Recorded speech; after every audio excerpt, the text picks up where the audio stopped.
miarabatsika poninatanynarivo manao izao fanambarana izao ny tenako amin'ny matompona andraikitra voalohany ahy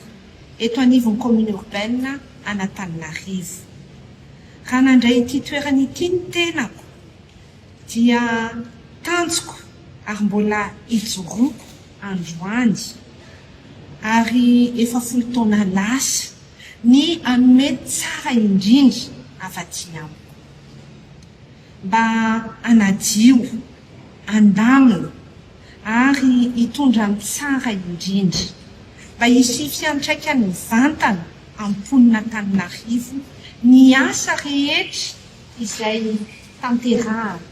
tanterahanay mpiara-miasa izay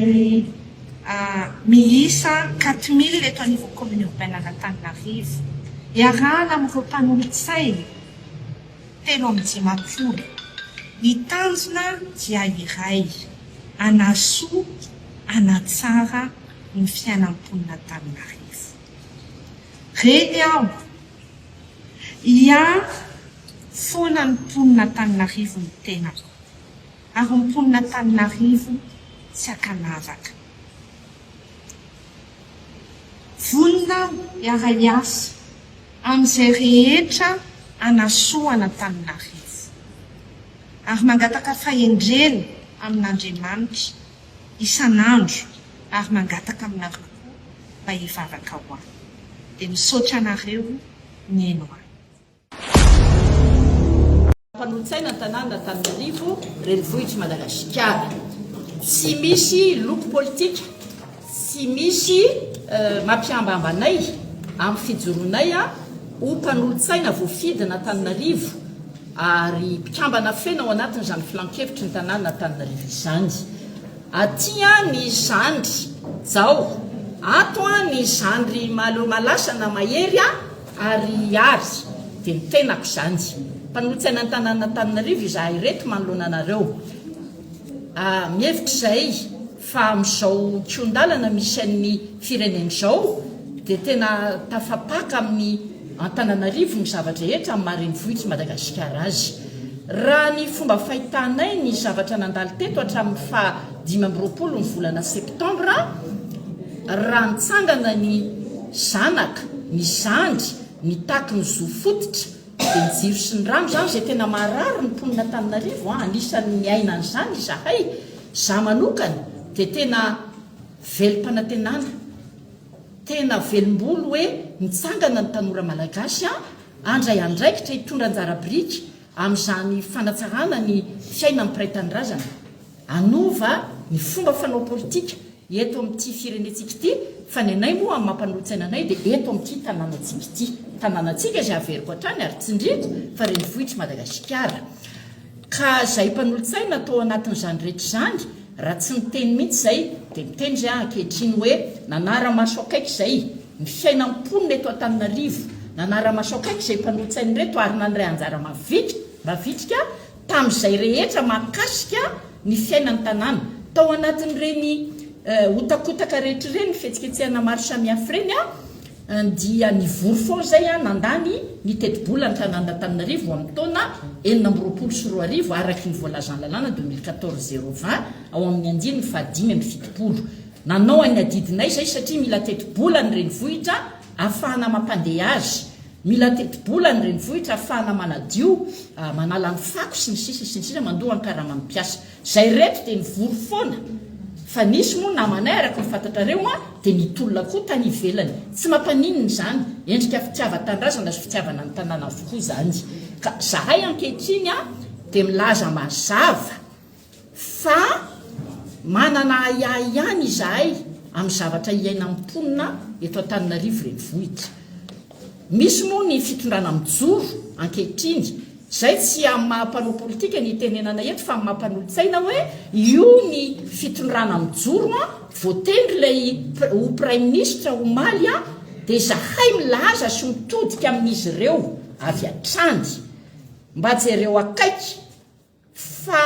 tsy mizotra araky ny tokony ho izy ny fiainan'ny mponina Antananarivo ankehitriny. Satria nahoana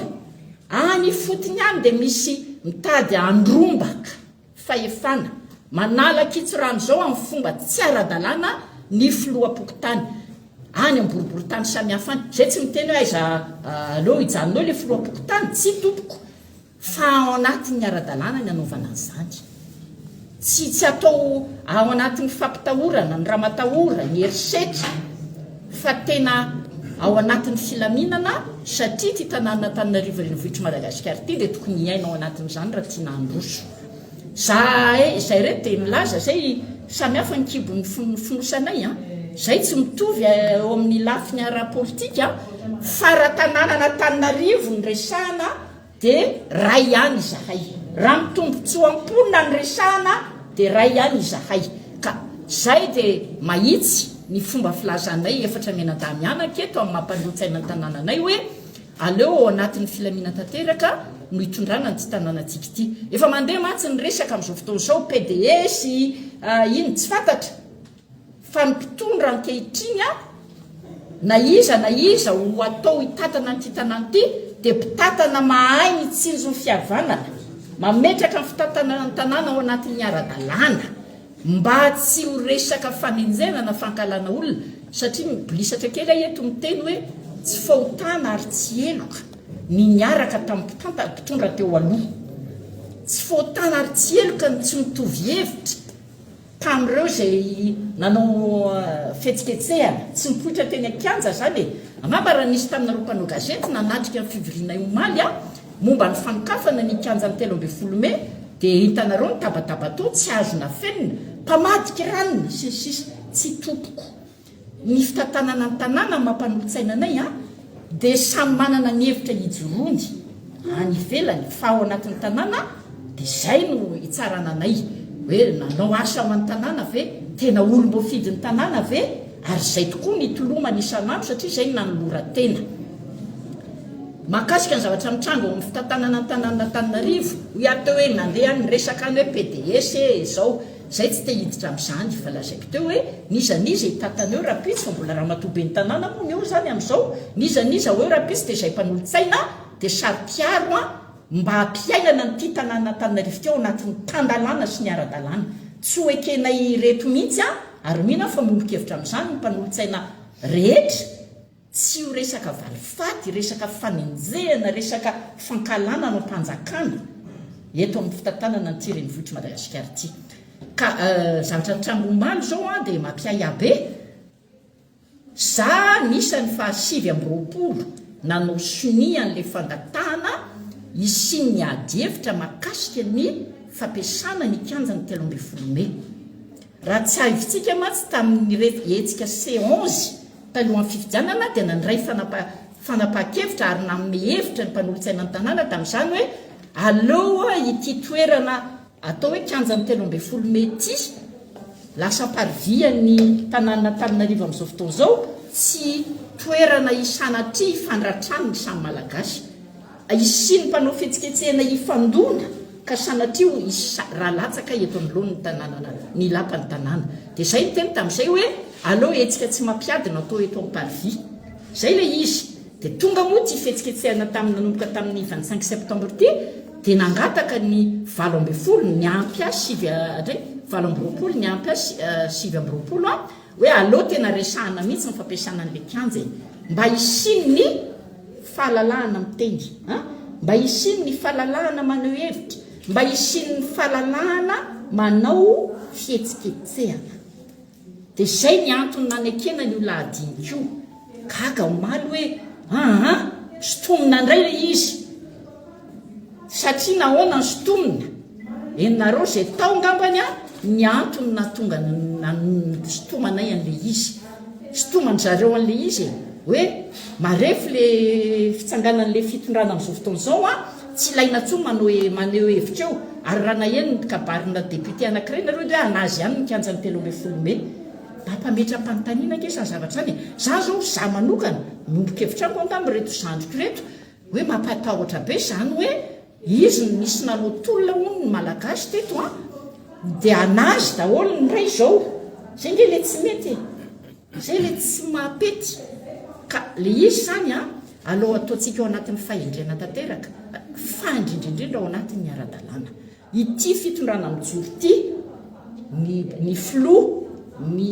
izy ty prime ministre zay ananana ny gouvernement tany sarapitso raha afaka pitso ary za zao efa mahita noty navoaka ny prime ministre Sahady hoe mandra-pahatsangany gouvernement dia manohy ny asany ministre teo aloha sy ny rehetra dia ataony audit ny ministère rehetra ary ao anatin'ny telo volana mandra-pahavitan'izay audit rehetrarehetra zay dia tsy misy mahazo mivoaka eto Madagasikara ny tompona andraikitra ambony rehetra. Zany zao amiko mety zany fandraisana fanapa-kevitra zany zany instruction meny zany ka nenay fandrinay mpanontsaina amin'ny tanàna dia oka ty tanànantsika tanàna raha manana reny vohitry ny fireneny ty tsy ho kianja ifanjevon'ny ady la politique tsy ho kianja ifandratranony samy malagasy tsy ho théâtre d'affrontement tsy ho sorona tsony an-Tananarivo renivohitra dia mitodika amin'ny mpitondra ankehitriny zay mbola tsy tena milamina tanteraka mbola misy zavatra manahirana any anatin'ny tanàna na fokotany samy hafany mila jerena akaiky ireo fa tena tany tandalana tanàna tandalana tanàna manaja sy mandala an'izany faneho-kevitra malalaka zany na iza teaneo hevitra ao anatin'ny firenena demokratika dia misy mipomba zay fitondrana mijoro ary misy ny mpanohitra zay fitondrana mijoro samy mo malagasy ireo ary ny andrefesana hoe iza maro anisa dia mififidianana ihany zay ny amin'ny tany demokratika ka raha no Antananarivo manokana ny resahana eto dia hoy zay hoe io ny be ny tanàna Antananarivo